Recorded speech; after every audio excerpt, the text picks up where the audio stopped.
Colombia se encuentra en la misma situación que nosotros, aunque nosotros estamos un poquito más avanzados en el proceso electoral, pero ellos también se disputan para conocer quién será el nuevo presidente. Claramente hay dos opciones que ya llegaron a una segunda vuelta. Hablamos de Abelardo del Espriella y también de Iván Cepeda, quienes son dos candidatos que van a disputar una segunda vuelta electoral el 21 de este mes. Pero para tener mayores detalles, vamos a conversar con Sandra Borda, quien es profesora de Uniandes, además de politóloga también e internacionalista. Sandra, buenas noches, bienvenida. Buenas noches. Hola, muy buenas noches, un gusto estar con ustedes hoy. Bueno, ¿cómo así los medios internacionales califican de sorpresa las elecciones en Colombia? Un batacazo, ¿no? ¿Es el abogado Abelardo de la Espriella un outsider? Sí, y además de ser un outsider, ninguna de las encuestas que se hicieron en Colombia lo daba como ganador de esta primera vuelta. Y fue además un triunfo distanciado del segundo, el candidato del gobierno y de la izquierda colombiana, Iván Cepeda. La diferencia fue de alrededor de 700.000 votos. Entonces, el desfase entre la predicción de las encuestas y la realidad que vimos los colombianos anoche fue bastante grande. ¿Y a qué se dio? O sea, ¿qué han podido analizar en estas horas? ¿Cuál es el perfil, en todo caso, de repente, del candidato de ultraderecha que lo coloca en esta posición, primer lugar, privilegiada, por lo menos en esta primera vuelta? Sí, efectivamente, como lo estaban sugiriendo ustedes, se trata de un antipolítico, de un outsider, es una persona que no llegó a donde está electoralmente gracias a ningún partido político. Él se presenta como un candidato despojado de todos los vínculos con la clase política tradicional, aunque, digamos, detrás de bambalinas obviamente tiene el apoyo de muchos de los clanes políticos más famosos y más grandes del Caribe colombiano, pero él trata de presentarse, no lo sube a la tarima y trata de presentarse como una persona que no tiene vínculos con esa clase política, y creo que ha tornado eso en una historia creíble. Y creo que el otro componente que explica su triunfo tiene que ver con el gran deterioro que ha sufrido la situación de seguridad en Colombia durante los últimos años. Desafortunadamente, después del proceso de negociación con las FARC y de la desmovilización de ese grupo guerrillero, el grupo guerrillero más grande que tenía este país, el Estado colombiano no pudo llegar a hacer presencia a esas zonas que eran dominadas por las FARC, y hoy esas zonas son zonas que se están disputando múltiples organizaciones criminales y organizaciones guerrilleras y disidencias de las FARC. Nada más en el Catatumbo, cerca de la frontera con Venezuela, se dice que hay entre 16 y 18 grupos armados disputándose el dominio de esas zonas. Si a eso se le suma que el gobierno de Gustavo Petro ha intentado dialogar con las organizaciones criminales y las organizaciones insurgentes para buscar un sometimiento a la justicia o una desmovilización, y esos intentos no han sido de ninguna forma exitosos y al contrario han permitido el fortalecimiento de esos grupos armados, pues el cóctel está preparado para que una persona que no tiene vínculos con la clase política y que promete una mano dura para lidiar con los problemas de seguridad que adolece el país, pues tenga el éxito que tuvo anoche. Interesante el punto de vista y la descripción de este outsider que ha sido el de mayor respaldo electoral en esta primera vuelta en Colombia. Hablemos ahora del senador Iván Cepeda, candidato que representa al oficialismo y que en su momento y en años pasados era noticia internacional por su rol de facilitador en las conversaciones, en los diálogos que tenía el gobierno con los grupos armados, percibido como una persona también con una historia propia de la violencia que se vivió en Colombia. Entiendo que su padre fue asesinado. ¿Puede describirnos un poco el perfil del candidato Cepeda, que entiendo también representa al pacto histórico, al partido que hoy lidera Petro? Así es. Así es, Iván Cepeda es el hijo de una familia militante de la izquierda colombiana. Su padre era miembro de la Unión Patriótica, un partido político tradicionalmente de izquierda contra el cual prácticamente que se cometió un genocidio, porque todo su liderazgo político fue asesinado al finales de la década de los 80 y comienzos de la década de los 90, incluyendo el padre de Iván Cepeda.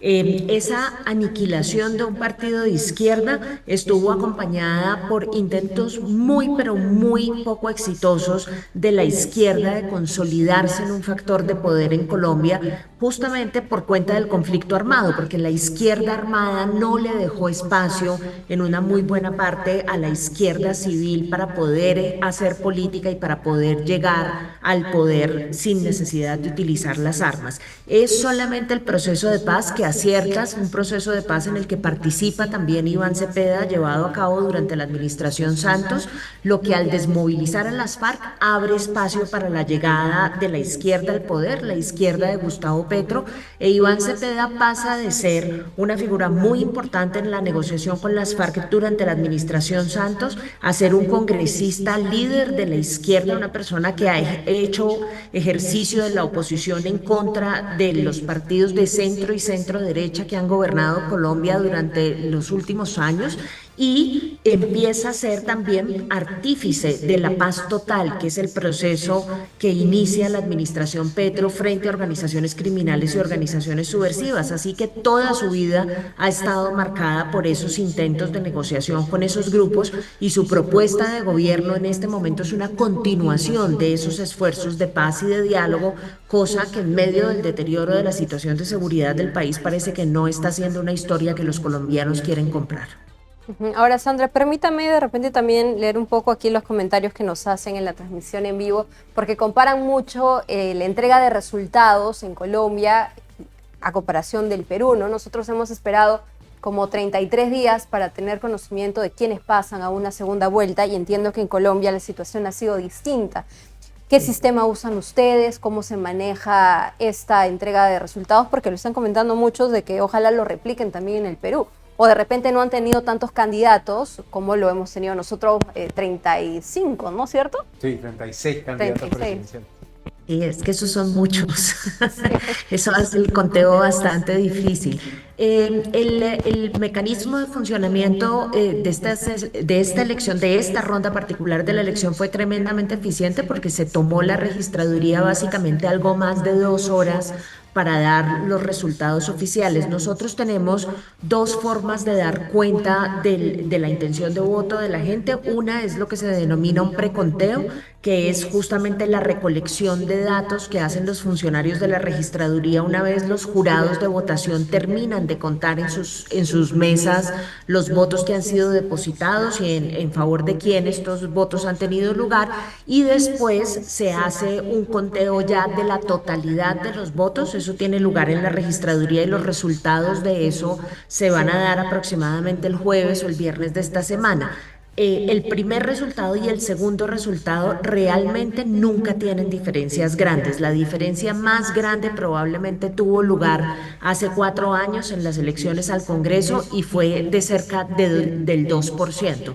Entonces, el sistema electoral colombiano se ha caracterizado por ser un sistema muy, muy eficaz. Es un sistema que tiene poco espacio para que se cometan fraudes, y en esta elección particular hubo una participación de la comunidad internacional en calidad de observadora y monitoreadora de este proceso electoral sin precedentes en Colombia. Básicamente tuvimos el doble de los observadores electorales que tuvimos hace 4 años, así que además de ser un proceso eficiente, rápido y seguro, es un proceso que está constantemente fiscalizado y monitoreado por agentes internacionales. Y además los propios partidos políticos, incluyendo el Pacto Histórico, que es el partido de gobierno, pusieron testigos electorales, prácticamente una persona por cada mesa electoral en todo el país, y eso le permite a ellos también fiscalizar el proceso de conteo. Realmente no hay pierde con el mecanismo de conteo y el mecanismo de registro de los votos de los colombianos en una elección como esta.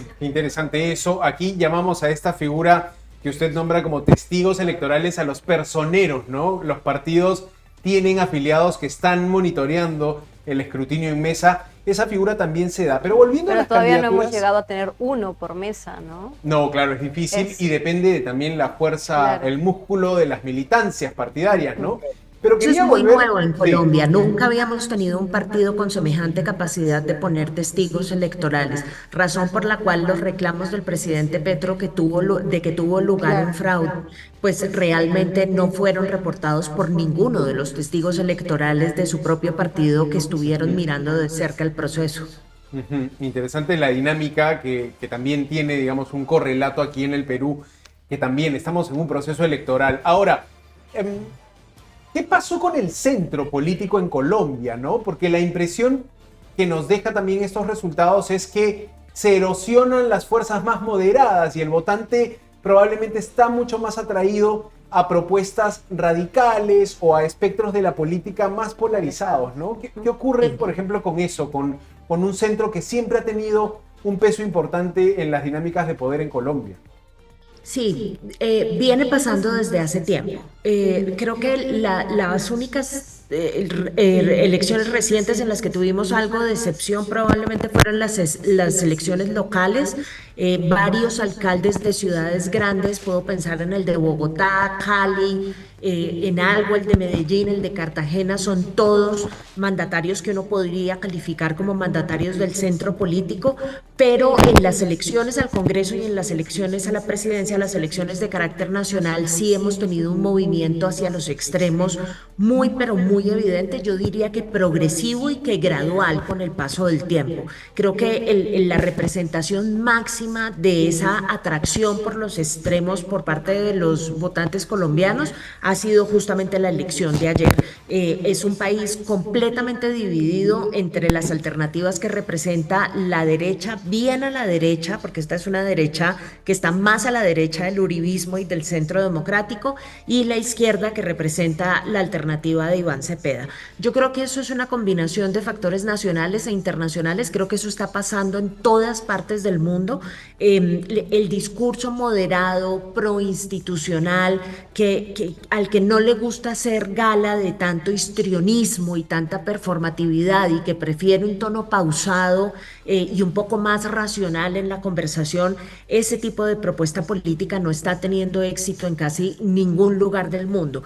Y en el caso de Colombia creo que tiene todavía menos probabilidades de tener éxito porque la opinión pública colombiana y los votantes parecen muy cansados con, digamos, la forma tradicional de entender la política y adicionalmente con los muy pocos resultados que parecen entregar las instituciones del Estado. No hemos logrado superar un conflicto armado que ya vamos para un año de tener con nosotros y que cada vez lo que hace es transformarse y no termina de resolverse. No hemos podido resolver el tema de los cultivos ilícitos y de nuestro papel en el tráfico internacional de estupefacientes. No hemos podido resolver los problemas de desigualdad graves que tiene Colombia y poner a funcionar un paquete de reformas que nos saquen de esa situación, y eso explica que la gente tome la decisión de que definitivamente lo que le suene a política tradicional es algo en lo que ya no cree. Y tristemente los políticos de centro pues tienen que llevar una parte de esa responsabilidad, aunque realmente no hayan sido parte de esa clase dominante. Ahora, no son pocos los votos si uno los suma. Sergio Fajardo, que es el candidato tradicional del centro político, sacó un poco más de 1 millón de votos. El Paloma Valencia, que era parte de una coalición de centro derecha, sacó algo más de 1.500.000 votos, y eso básicamente quiere decir que los votos de la derecha del centro democrático ya se fueron para el campo de Abelardo de la Espriella, y lo que terminó representando ella es un poco de centro político también, y Claudia López también tuvo algo más de 500.000 votos. Entonces, en suma, estaríamos hablando de más de 2 millones de votos que van a estar en juego para la segunda vuelta, y aquí el truco y la pregunta clave va a ser cuáles son las estrategias que van a seguir estos dos extremos para atraer esa votación. Lo que sí es claro es que eso es puro voto de opinión, y esos candidatos políticos del centro pueden adherirse a una campaña o la otra, pero eso no necesariamente quiere decir que todos sus votantes van a ir detrás como borreguitos haciéndoles caso. Claro, la capacidad de endose no siempre es tal, ¿no? Lo estamos viendo también aquí. Sí, en aquí este también país. se ve eso. Sandra Borda, politóloga de Uniandes, catedrática, profesora también de esa prestigiosa Facultad de Ciencias Sociales. Gracias, Sandra, por su tiempo. Gracias. A ustedes una buena noche.